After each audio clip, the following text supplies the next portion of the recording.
오늘 보실 말씀 신약성경 385쪽 베드로후서 1장 19절부터 21절까지 말씀 제가 읽겠습니다. 또 우리에게는 더 확실한 예언이 있어 어두운 데를 비추는 등불과 같으니 날이 새어 샛별이 너희 마음에 떠오르기까지 너희가 이것을 주의하는 것이 옳으니라. 먼저 알 것은 성경의 모든 예언은 사사로이 풀 것이 아니니 예언은 언제든지 사람의 뜻으로 낸 것이 아니요 오직 성령의 감동하심을 받은 사람들이 하나님께 받아 말한 것임이라. 아멘. 기도하시겠습니다. 하나님 감사합니다. 오늘도 우리가 이곳에 모여서 주님 앞에 마음을 다해서 예배드리게 하심을 진심으로 감사를 드립니다. 이제 말씀을 나눕니다. 성령님, 이 시간 우리의 심령 가운데 임하셔서 진리의 빛을 조명하여 주심으로 오늘 우리가 나누는 모든 말씀이 우리 영의 양식이 되고 내가 행할 길의 기준이 되고 우리 인생이 나갈 진리의 방향이 되게 하여 주시옵소서. 예수님의 이름으로 간절히 축복하며 기도하옵나이다. 아멘. 오늘 이 시간 함께 예배하시는 분들, 또 온라인으로 예배하시는 모든 분들 주님의 이름으로 축복합니다. 우리가 지난달부터 성령 강림절 지나면서 성령님과 동행하라 이 주제를 가지고 계속해서 우리가 말씀을 나누고 있습니다. 이제 오늘과 다음 주까지 말씀을 나누면 이 성령님과 동행하라 이 주제에 대한 말씀을 이제 마치려고 합니다. 오늘은 그래서 이 성령님이 어떤 일을 행하시며 우리에게 왜 성령님께서 필요하신가, 여기에 대한 이야기 중에서 이 성령님과 성경 말씀에 대한 관계를 함께 살펴보려고 합니다. 흔히 기독교를 말씀의 종교, 성경의 종교 이렇게 얘기를 하지요. 기독교 신앙이 성경 말씀을 근거로 세워졌기 때문에 말씀의 종교라고 얘기를 하고, 또 한 사람 아니면 한 믿음 공동체에 그 신앙이 바른가 바르지 않은가, 정말 건전한가 그렇지 않은가, 이거를 분별하는 가장 근본적이고 기초적인 기준이 어디에 있냐면 말씀에 있어요. 과연 이 사람의 믿음이, 이 공동체와 이 교회의 믿음이 바른 신앙 위에, 바른 성경과 그 진리 위에 있는가, 이것을 가지고 한 사람이나 공동체 신앙이 건강한지 아닌지에 대한 그 기준도 성경에 있기 때문에, 사실 우리가 정말 신앙생활 하는 데 있어서 제일 중요한 것 중에 하나가 얼마나 우리는 이 말씀에 따라서 이 믿음의 길을 가는가, 이것이 제일 중요한 것 중에 하나입니다. 그래서 우리 교회도 올해 매일 성경과 공동체 성경 읽기를 진행하면서 성경 말씀에 친숙해지고, 또 우리가 이 말씀을 통해서 우리의 영적인 깊이를 더하는 훈련을 현재도 지금 계속 진행을 하고 있지요. 근데 한편으로 성경 읽기를 강조하다 보면 부담을 느끼는 분들도 사실은 계세요. 뭐 말씀은 안 하시더라도 눈빛만 보면 알 수가 있습니다. 목사는 눈빛을 보면 알 수가 있어요. 왜 웃으십니까? 진짜예요. 요즘 목회자는 이렇게 한 교회에서 오래 있다 보면 성도님들이 예배 시간에 문을 열고 들어오시는 거 보면 뭔 일이 있구나, 아니면 저분이 지금 기도하는 경우다, 이거 표정을 보고 눈빛을 보면 알 수가 있어요. 그런데 성경에 대해서 쭉 이렇게 강조하다 보면 부담을 느끼시는 분들도 있으시죠. 두꺼운 성경책을 보면서 내가 이거 다 읽을 수 있을까? 우리도 학생들 보면, 학생들이 이게 참고서 쭉 새로 사가지고 공부하다 보면 헌책으로 나오는 이렇게 참고서들이 있어요. 그 참고서 보면 대략 1페이지부터 한 20페이지까지는 새까매요. 줄을 치고 그 다음부터 점점 옅어지더니만 나중에 하면 새 책이 쫙. 근데 성경 읽을 때도 여러분 비슷하지 않습니까?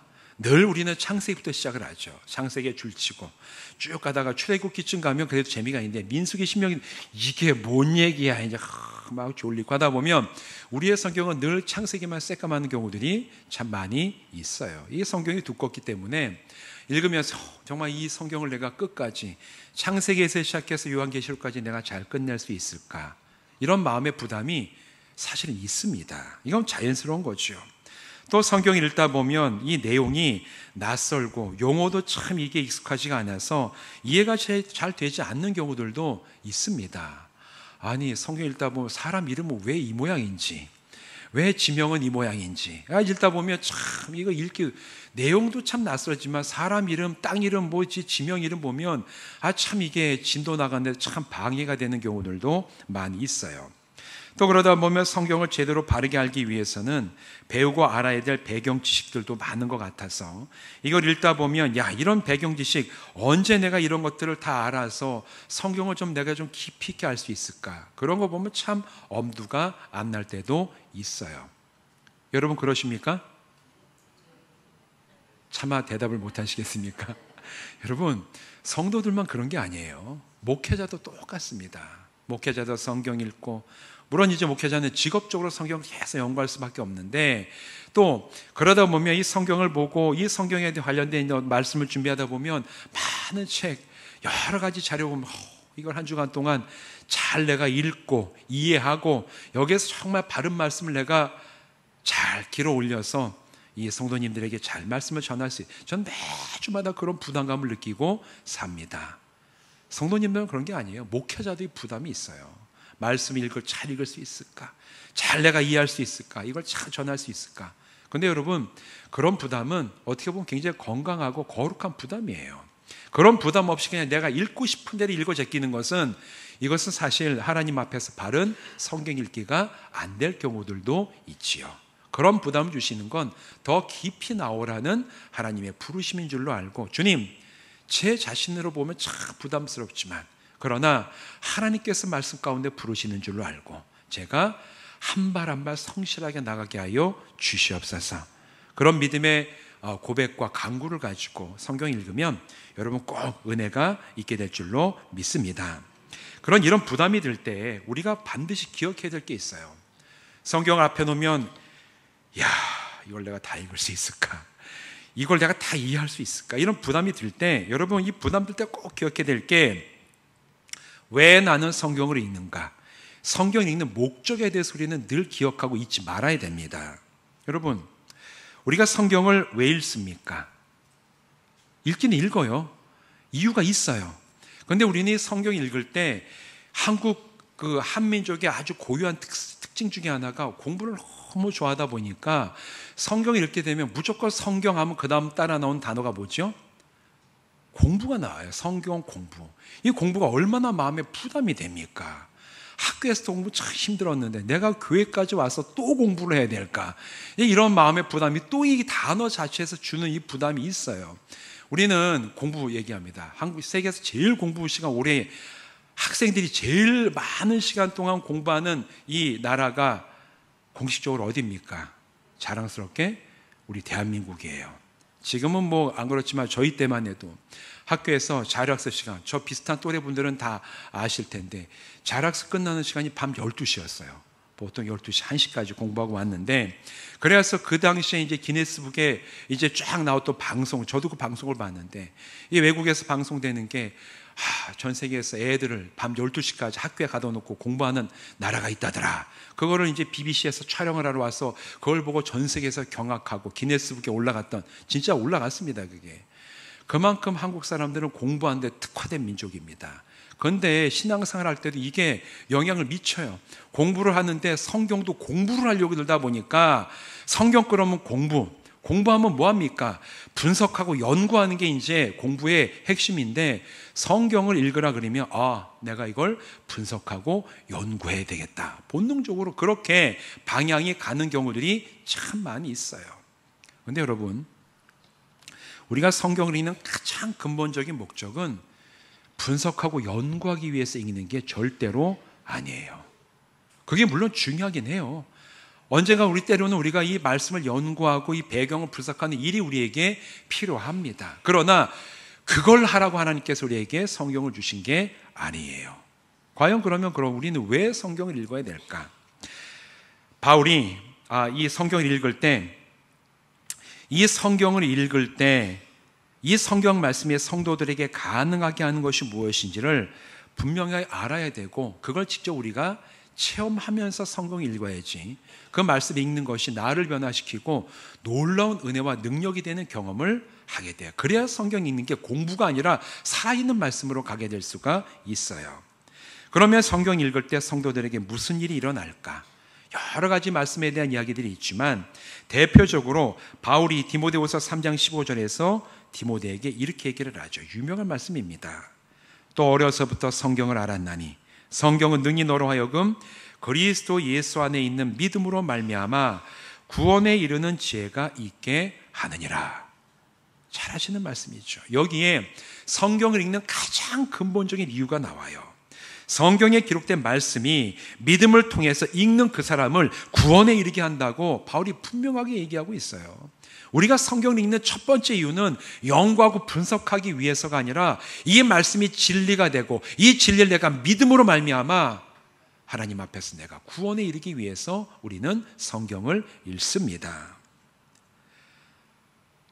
우리는 구원받기 위해서 믿음이 가장 중요하다는 것을 주일학교 때부터 우리는 배우죠. 구원받기 위해서 뭐가 필요하다? 믿음이 필요하다. 그래서 사람들은 믿음이 중요하지만 그래서 잘못 생각하면 믿기만 하면 구원을 받는다 생각하는데 여러분 절대 그렇지 않습니다. 믿음은 중요하지만 더 중요한 건 믿음의 강도보다 내가 뭘 믿느냐가 중요해요. 내가 도대체 뭘 믿느냐? 더더군다나 오늘날처럼 이단 사이비가 활개치고 내가 밖에 나가서 만나는 사람, 기독교인이라고 얘기하는 사람 중에 2명이나 3명은 이단에 빠져있는 사람인 경우들이 많은 이 시대를 살아갈 때 믿으면 구원받습니다. 맞아요. 그러나 우리는 여기에 더 한 가지 더 중요한 한 가지를 추가해야 돼요. 뭘 믿느냐가 굉장히 중요한 시대를 우리가 살아가고 있지요. 똑같이 교회 나간다 얘기하고 믿음이 있다고 얘기하지만 그러나 얘기 나눠보면 저 사람은 성경이 말하는 진리가 아닌 다른 걸 믿고 있는 사람을 만날 때가 있어요. 그럼 그 사람도 믿음이 있습니다. 그러나 그 믿음은 그 사람을 구원으로 인도해주는 그런 믿음이 아닌 거예요. 우린 도대체 뭘 믿어야 됩니까? 우리는 아무거나 믿으면 안 돼요. 믿음의 대상과 내용이 진리여야 돼요. 그래서 우리가 고백하는 믿음의 가장 기초는 살아계신 하나님을 믿어야 되고 하나님께서 예수 그리스도를 이 땅에 보내셔서 십자가 죽으심과 부활하심을 통해 이루신 구원의 사역이 완성됐고 오늘 나에게 적용이 되었음을 확신하며 믿어야 됩니다. 그리고 하늘로 올라가신 우리 주님이 다시 이 땅에 오시는 날 하나님 나라가 임하고 영원한 생명으로 우리가 부활하게 됨을 또한 우리가 분명하게 믿어야 돼요. 우리 믿음의 대상은 여기 있어요. 근데 여러분 이처럼 구원에 이르는 진리를 담고 있는 원천이 어디 있습니까? 사람에게서 나왔습니까? 아니면 어떤 그냥 우리가 좋은 신앙서적에서 나왔습니까? 아니에요. 이 진리를 알게 해주는 가장 근본적이고 가장 1차적인 책은 성경이에요. 그렇기 때문에 우리는 성경을 읽어야 됩니다.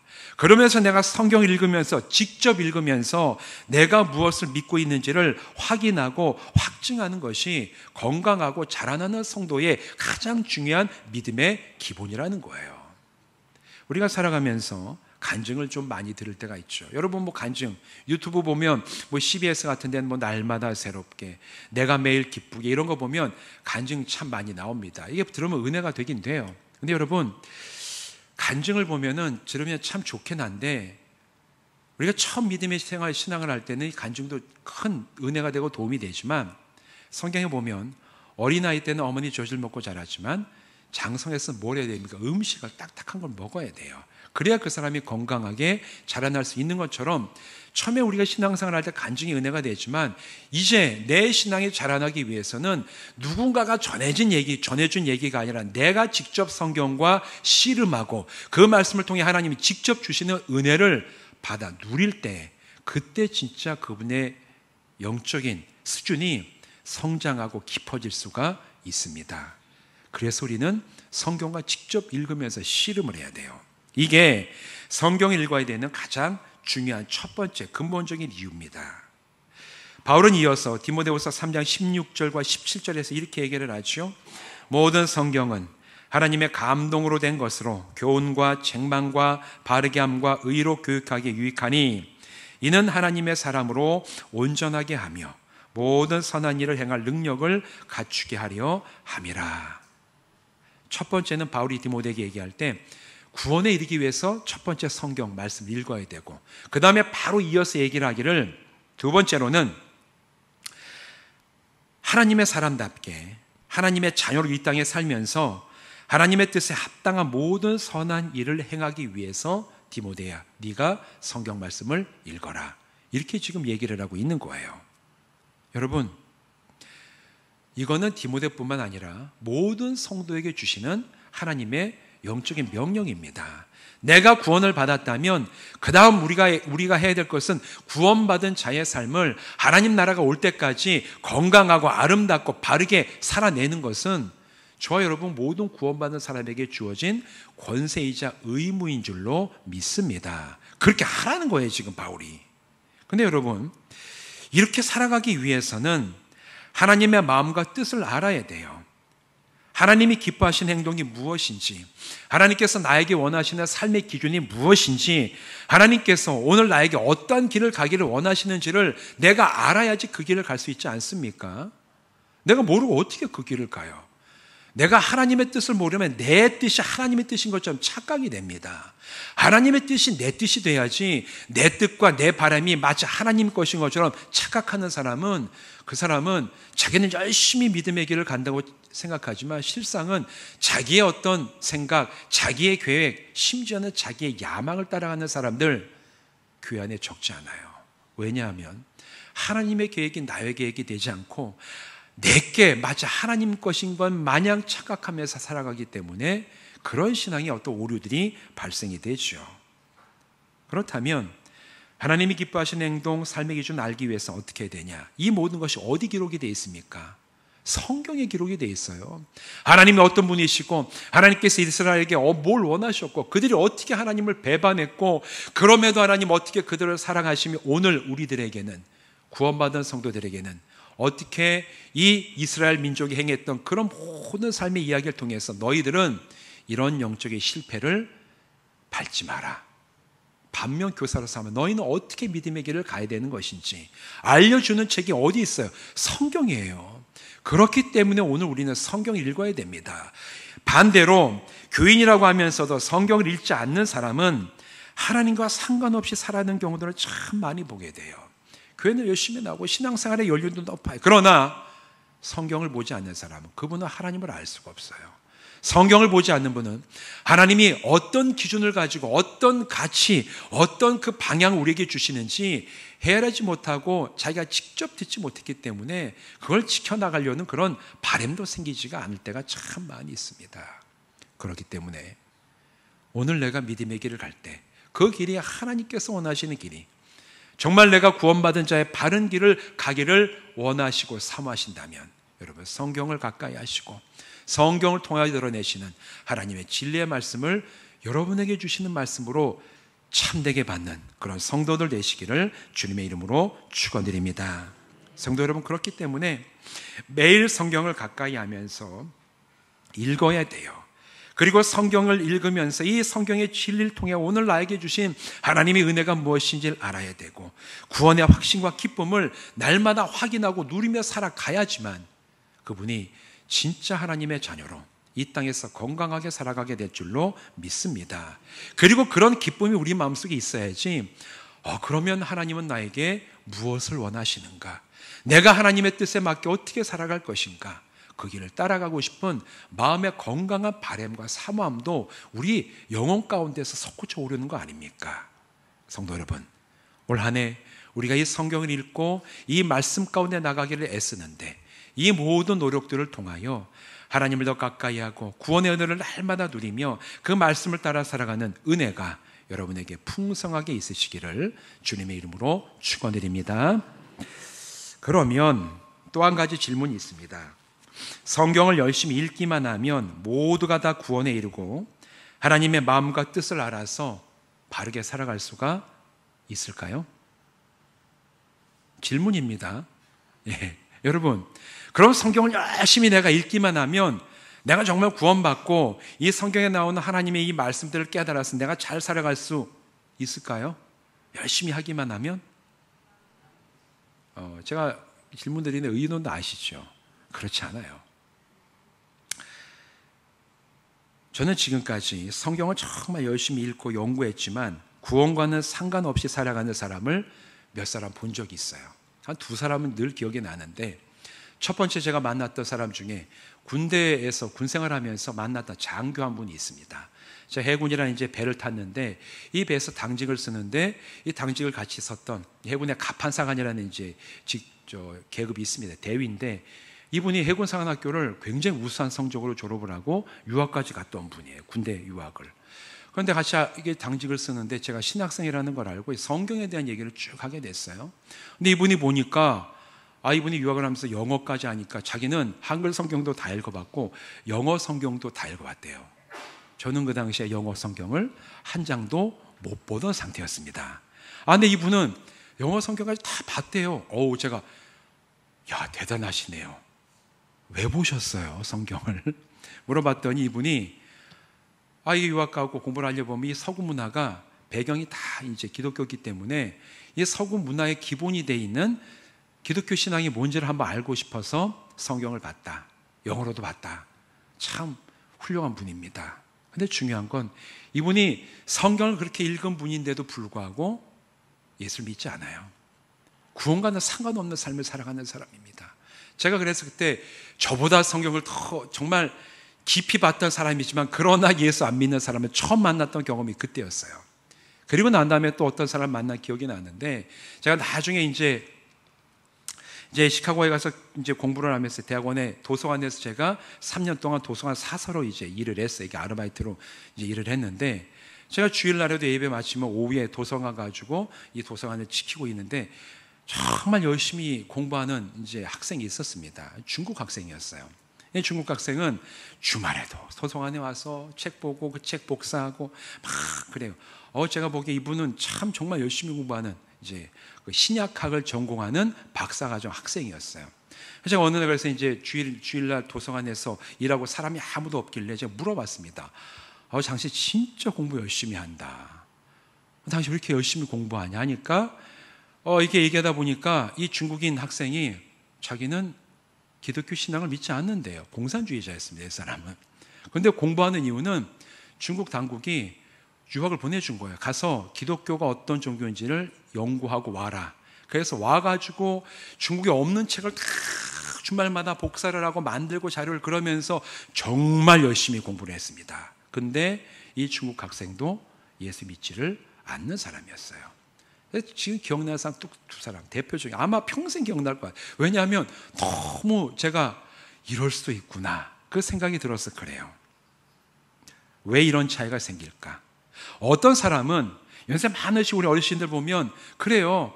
뭐 그런 학생들처럼 충분히 공부하지 못해가지고 이렇게 성경 읽어서 우리 떠듬떠듬 읽고 그러시지만 그 읽는 한 구절 한 구절을 통해서 구원받는 분이 계시고 어떤 사람은 외국어 성경까지 섭렵하지만 그 많은 지식을 가지고도 전혀 믿음이 없는 사람이 있어요.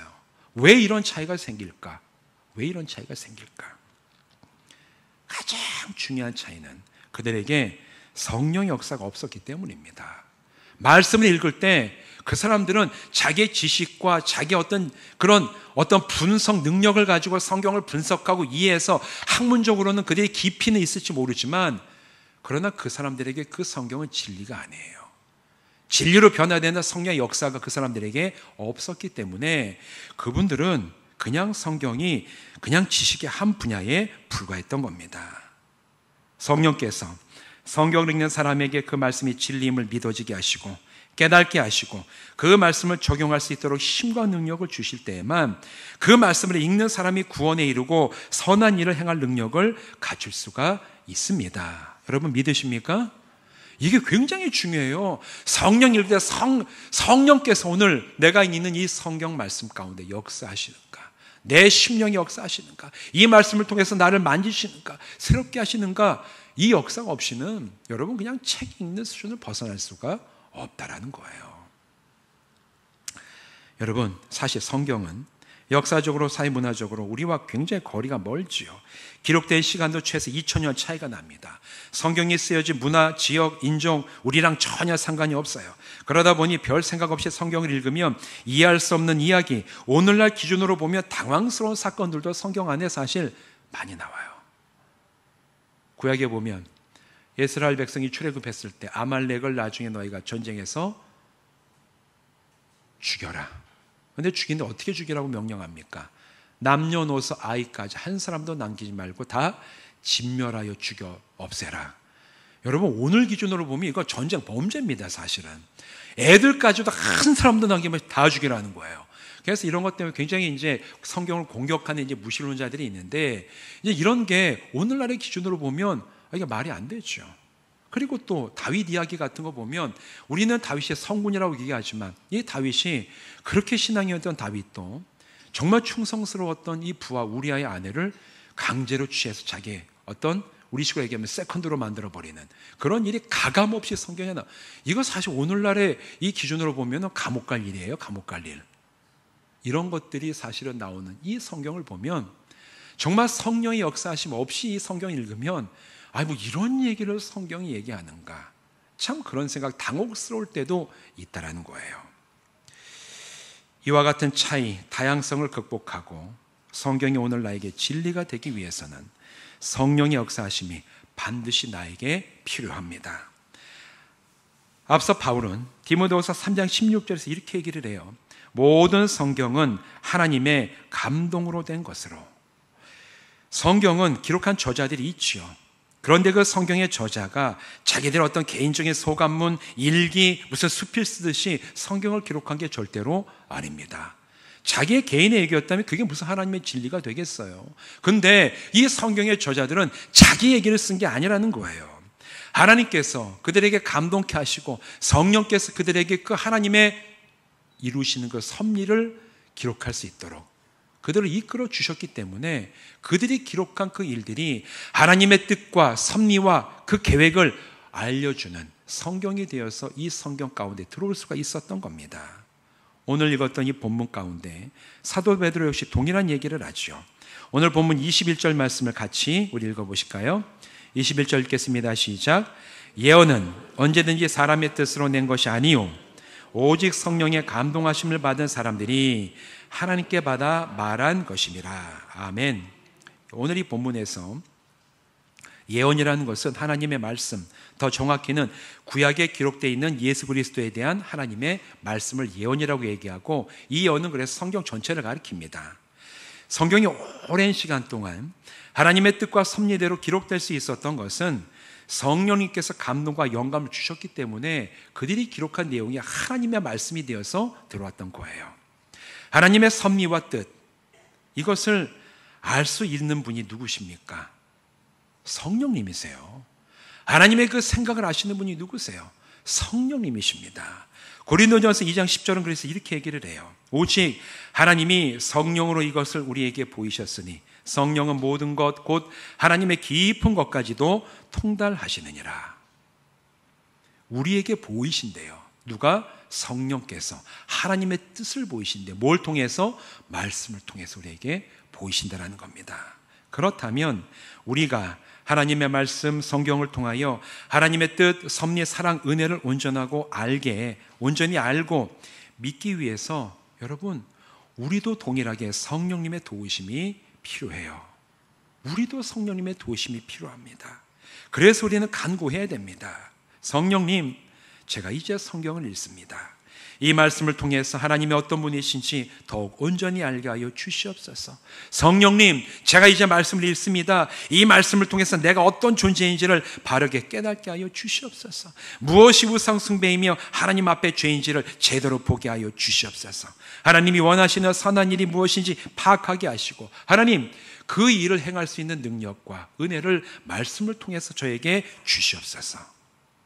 여러분, 우리가 매일매일 성경 읽을 때 이 기도를 통해서 하나님 앞에 나가야 돼요. 왜? 성령의 감동으로 쓰여진 말씀이기 때문에. 오늘 이 말씀을 통해서 우리가 하나님을 알고 그 말씀을 순종해 나가기 위해 동일한 하나님의 역사가 우리에게 필요함을 인정하면서 말씀을 읽을 때 늘 성령님 도와주세요. 이 말씀을 통해 내가 새로워지게 주여 도와주시옵소서. 기도하며 주님 앞에 나갈 때 하나님 기뻐하시면서 성령님의 역사 속에 말씀을 통해 우리를 변화시키고 새롭게 하시는 놀라운 은혜를 우리에게 부어주실 줄로 믿습니다. 이 놀라운 은혜를 체험하셔야 됩니다. 경험하고 나면 그 다음에 놀라운 이 기쁨 때문에 말씀 가운데 주여 이 말씀이 나에게 꿀송이보다 더 답니다. 이런 고백이 우리에게 가능해지는 거죠. 그럴 때 이 말씀을 통해서 성령님은 이 성경을 읽는 성도의 마음을 위로하세요. 사람의 위로도 중요하지만 그러나 사람의 위로조차 우리에게 정말 도움이 안 될 때, 그때 성령께서 말씀을 통해 주시는 위로와 은혜가 있습니다.